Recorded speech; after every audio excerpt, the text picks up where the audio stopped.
안녕하세요. 택배기사입니다.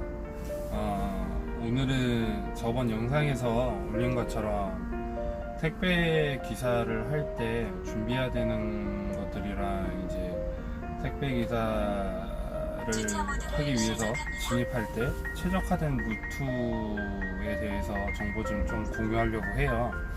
아무래도 그 다른 구인 같은 경우는 정보가 좀 많이 있어서 들어가시기 전에 알아볼 것도 많게 유익한 정보를 가지고 들어가실 텐데, 택배기사라는 부분과 화물 쪽에 이제 종사하시려는 분들 같은 경우는 보통 지인의 지인으로 들어가기 때문에 정보가 많이 부족하실 것 같아서 좀 정보 좀 공유하려고 이번 영상을 올리게 됐고요. 이제 택배를 시작하시기 전에 준비해야 되는 것은 이제 아무래도 자격증이 필요해요. 뭐 이제 택시처럼 택시 뭐 자격증 뭐 이런 식으로 그렇게 나와 있는 택배 자격증이 아니고요. 화물 운송 자격증이라 그래서 이제 이런 자격증이거든요. 이런 자격증, 이런 자격증이 필요하세요. 이 자격증 같은 경우를 따셔야 택배나 화물 쪽 일을 하실 수가 있다고 보면 되고요. 이거 같은 경우는 저희가 검색 엔진으로 확인하셔갖고 그 화물 운송 자격증 취득 절차라고 이제 검색어를 입력하시게 되면 아마 좀 쉽게 취득하실 수가 있을 거예요. 처음에는 뭐 적성 검사 하시고 두 번째 필기 시험 보셔갖고 취득을 하실 수가 있어서, 이렇게 취득을 하시고 나시면 이제는 택배를 하기 위해서 구인구직 사이트를 이제 알아보시게 될 텐데, 그 구인구직 사이트에서 이제 조심해야 될 게 있어요. 뭐냐면 물류 회사에서 올려놓은 광고성 뭐 구인구직들이 굉장히 많아요. 그러니까 이제 그거 같은 경우는 왜 제가 좀 안 좋다고 설명을 드리냐면, 첫 번째로 차를 이제 택배를 시작하거나 하게 되면 1톤 탑차가 필요한데 그 탑차를 구매하는 과정에서 이익을 남겨요. 중고차라고 생각하시면 돼요. 중고차 구매할 때 보면 1000만원짜리 차 사러 1000만원짜리 차인데 이제 판매할 때는 1500, 1600에 팔고 막 그러잖아요. 그것처럼 이 택배차, 그러니까 1톤 탑차를 가지고 그 택배 일하려는 사람한테 뭐 1900만원, 1950만원 정도 나오는 차를 뭐 2700, 2800, 많게 적게는 2400, 2500에 이제 판매를 해서 그 차액의 수익금을 자기네들이 먹고, 그리고 또 좋은 말로 하면서 2달간 지원 금액을 드린다라고 하면서 이제 차량을 뽑게 만들고, 그 다음에 이제 취직을 시키는데, 그 취직할 때 뭐 CJ를 들어오면 다행인데 롯데 혹은 한진, 로젠 이런 식으로 들어가게 하는 경우가 있어요. 물론 그 택배 회사가 나쁘다는 게 아니고 CJ 같은 경우가 물량이 많기 때문에 저희가 이제 택배 기사들이 CJ 들어오면 그나마 다행이라고 설명을 드리는 거고, 물론 이제 다른 택배사 같은 경우도 나쁘진 않아요. 그 대신에 이제 CJ보다 이제 구역이 넓기 때문에 힘든 점이 있어서 CJ 택배 기사를 하시는 게 낫다고 저는 생각이 들고요. 그리고 두 번째 같은 경우는 그렇게 물류 쪽에서 광고성 올려갖고 또 그걸 알아보시게 되면 어떤 문제가 두 번째가 발생이 되냐면, 두 번째로 자기네들이 이제 탑차를 판매할 때 냉동 탑차를 판매해요. 전혀 필요가 없어요. 택배는 냉동 탑차를 권하면서 이제 판매를 해요. 물론 수익금을 자기네가 챙기고요. 그리고 세 번째는 리스를 이용해서 금리를 높여서 그 차익금을 또 이제 자기네들이 이득을 취해요. 그러니까 말 그대로 물류센터에서는 이익 창출을 하면서 그 택배 회사에 취직을 시켜주는 거예요. 그 부분 자체가 조금 안 좋죠. 쉽게 말해서 제가 생각했을 땐 사기예요, 사기. 돈 내고 들어오는 거예요, 일하러. 뭐 이런 대기업 같은 경우도 들어가실 때 돈 주고 들어가시진 않으시잖아요. 자기가 뭐 면접 보고 시험 봐서 자기의 역량을 가지고 들어가서 일을 하시는 거지.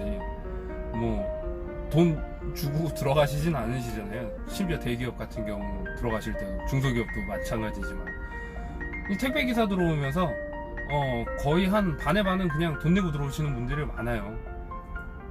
저는 이제 돈 낼 뻔 했다가 어떻게 운 좋게 그냥 들어오게 된 케이스고, 대부분이 그냥 지인의 지인이 아니면 거의 다 택배를 처음 하시는 분들, 택배 쪽에 아는 사람이 없다 그러시면 거의 대부분이 돈 내고 들어오세요. 돈 내고. 그 부분을 방지하고자 설명을 드리는 거고, 걔네들 같은 경우가 조금 제가 봤을 땐 나쁜 사람. 그 사람들은 저를 어떻게 이런 영상을 올리면서 어떻게 생각할지는 모르겠지만, 택배 일을 하시려고 하면 정보가 거의 없기 때문에 이렇게 내고 들어오는 건가 하고 하실 수는 있겠지만 의심하는 분들도 계시겠죠. 근데 이제 거의 의심한다 그래도 거의 그분들 중에 반은 내고 들어오세요. 그래서 이런 정보를 공유하고자 영상을 올리는 거라서, 이 영상을 본다면 꼭 요거는 명심하시고 들어오셨으면 좋겠고, 그러면 이렇게 생각을 하실 거예요. 그럼 어떻게 들어가냐? 택배 기사 들어오는 방법이 있어요. 제가 했던 방법인데, 어떤 방법이냐면, 구인구직 사이트에 올라와 있는 것들 중에 정말 극소수로 소장님이 올려놓은 구인구직이 있어요. 소장님이 직접, 그 소장님한테 직접 연락을 해서 찾아가서 면접을 보고 들어오는 방법이 있고, 혹여나 면접을 봤는데 그 전에 면접 본 사람이 있어서 못 들어가게 된다 하더라도 전화번호 남기고 오세요. 왜 그러냐? 택배 기사를 모집할 때 물류센터에다 먼저 문의하지 않고요, 구인구직 사이트도 올리지 않고요, 지인으로 알아봐요. 지인으로 연결해서, 야, 너 친구 중에 일할 사람 없냐? 무슨 소장님들끼리 뭐 일할 만한 아는 사람 없나? 이러고 소장님들끼리나 혹은 직원들, 같이 일하는 사람들한테 물어봐요. 그러니까 전화번호라도 남겨놓고 오세요. 그러면 연락이 올 수 있는 가능성이 커요. 올 수 있는 가능성이. 그런 방법이 있고, 두 번째는 뭐냐면, 직접 대리점을 찾아가시는 거예요. 어떻게 찾아가냐? 네이버에 그냥 CJ 대리점, 인천에 있는 CJ 대리점 혹은 인천에 있는 롯데 택배 대리점이라고 치면 그 대리점 번호가 나오거든요. 그런 쪽에다가 전화 돌리시는 거예요. 그러면 사람을 필요로 한다 라고 하면 뭐 채용을 하는 거고, 뭐 일단 면접 보러 올 수 있으면 와라 하면 땡큐고, 그렇게 해서 이제 들어오시는 방법이 있고, 그리고 이제 마지막 같은 경우는 좀 힘든 걸 수도 있어요. 뭐냐면, 동네에, 자기가 사는 동네에 택배 기사님들이 오시잖아요. 그러면 택배 기사님들한테 물어보는 거예요. 음료수 주면서 담배 한 대 필 시간이 있으세요? 라고 물어보시면서 이제 택배 기사님들하고 담배 피시면서 잠깐 물어보는 거예요. 내가 택배 일을 하려고 하는데 혹시 그 사람 구한 영업소가 있냐, 자리가 있냐 라고 하면, 택배 기사님들도 어느 정도 눈치가 있기 때문에 어디 영업소에 자리가 하나 비더라 라는 걸 알고 있기 때문에 물어보시는 것도 좋은 방법 중에 하나죠. 이렇게 해서 들어오시는 게 가장 최적화된 방법, 그러니까 정상적으로 들어오는 방법이라고 생각하시면 돼요. 이번 영상 찍으면서 저도 지금 이제 좀 화나는 부분이 있고 짜증나는 부분도 있지만, 그래도 이제 여기 들어오시게 되면 좋은 이제 방법으로 들어오는 게 낫다고 생각이 되기 때문에, 이번 영상 같은 경우는 이제 들어오는 방법에 대해서 설명을 드렸고요.